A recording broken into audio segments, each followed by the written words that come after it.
বিসমিল্লাহির রহমানির রহিম। 16ই মার্চ 2025 বাংলাদেশ এবং বাংলাদেশের বাইরে যারা আমার ভিডিও দেখেন, কথা শুনেন, সবার প্রতি শ্রদ্ধা এবং ভালোবাসা। আজকের আলোচনার বিষয়টা হলো ডক্টর ইউনূস সাহেবের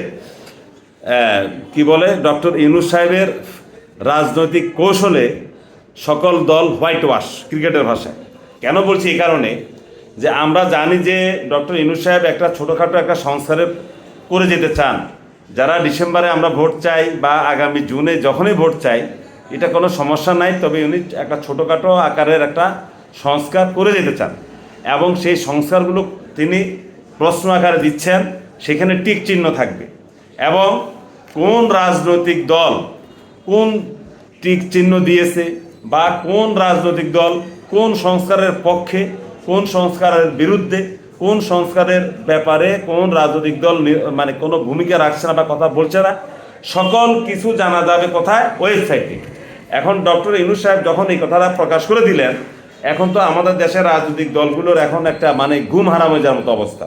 কেননা ধরুন একটা প্রস্তাব আসবে যে ইউনিয়ন পরিষদের চেয়ারম্যানরা এলাকার সকল মসজিদ, মাদ্রাসা, এতিমখানাতে দান খয়রাত করবে, সেখানে সংসদ সদস্যদের কোনো ভূমিকা থাকবে না।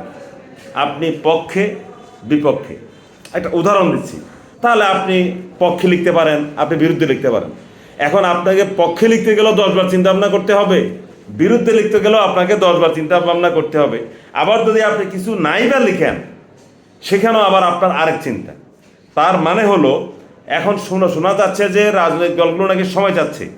ডক্টর ইউনূস সাহেবের যে ফর্মুলা দিয়েছেন সংস্কারের, সেখানে যে প্রশ্নগুলো তিনি আমাদের বিভিন্ন রাজনৈতিক দলগুলোকে দিয়েছেন, আমি যতটুকু জানি যে অনেক রাজনৈতিক দলের কার্যালয়ে এই ধরনের প্রশ্নগুলো পাঠিয়ে দেওয়া হয়েছে।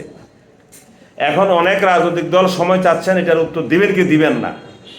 এর কারণটা হলো আমাদের বাংলাদেশে আমরা যে ধরনের রাজনীতি করি, গতানুগতিক যে শত শত বছরের পুরনো ধাঁচের রাজনীতি করি। এখন ডক্টর ইউনূস আমাদেরকে দিয়ে দিচ্ছে ইউরোপিয়ান ফর্মুলা, অর্থাৎ বিশ্বের প্রথম ধনী দেশগুলোতে যে ধরনের রাজনীতি হয় সেই ধরনের রাজনীতির আলোকে একটা ফর্মুলা আমাদেরকে ছেড়ে দিয়েছে।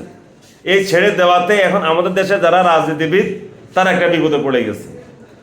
এখন এতদিন যারা আমরা ডক্টর ইউনূস সাহেবকে বললাম তিনি রাজনীতি বুঝেন না, তিনি ব্যাংকার, তিনি সুদখোর, তিনি এইটা, তিনি সেইটা, তিনি বিদেশে থাকেন, তার ছেলেমেয়েরা বিদেশে থাকে, তিনি এই দেশ নিয়ে কী বুঝবেন, তাকে ছেলেরা বসিয়েছে, ছেলেরা পোলাপান, ছেলেদের বয়স কম, ছেলেরা কিছুই জানে না, সব কিছু আমাদের ওই যে বুড়া কত মানে খাটাস আছে না, পাম্পাস পরে বিএনপি সহ অনেক আওয়ামী লীগ এবং জামাত সহ আরও অন্যান্য রাজনীতি বলে কিছু বুড়া আছে না, সহজে অব্যাহতি দিতে চায় না, ওই যে পাম্পাস পরে, এই ধরনের বুড়া কতগুলা সারাদিন আমরা ডক্টর ইউনূসকে আমরা বললাম যে এরা এর কোনো জ্ঞান নাই, বুদ্ধি নাই, শুদ্ধি নাই, দেশে অরাজকতা, দেশ কন্ট্রোল করতে পারে না।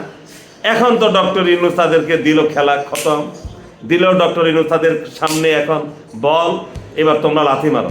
এখন একজনও আর বলো লাথি মারা না, কারণ তারা চিন্তা করছে লাথি মারতে গিয়ে এই বল কি গোল পোস্টে ঢুকবে, না গোল পোস্টের উপর দিয়ে যাবে, না গোল পোস্টের ডাইরে বাইরে দিয়ে যাবে। এখন রাজনীতিবিদরা পড়ে গেছে একটা চিন্তা। এইখানে হলো ডক্টর ইউনূসের খেলা। এবার রাজনীতিবিদরা এতদিন তাকে নিয়ে খেলছে, এখন ডক্টর ইউনূস রাজনীতিবিদদেরকে নিয়ে খেলবে। এমন আটকাবে, ভোট টোট কোথায় চলে যাবে আল্লাহ পাক ভালো জানেন। তো যাই হোক, ডক্টর ইউনূস যদি বাংলাদেশের রাজনীতিটাকে যদি ভালো করে দিতে পারেন, ওনার জন্য দোয়া, তাহলে উনি দীর্ঘজীবী হন, তিনি ভালো থাকুন, সুস্থ থাকুন। ধন্যবাদ সবাইকে।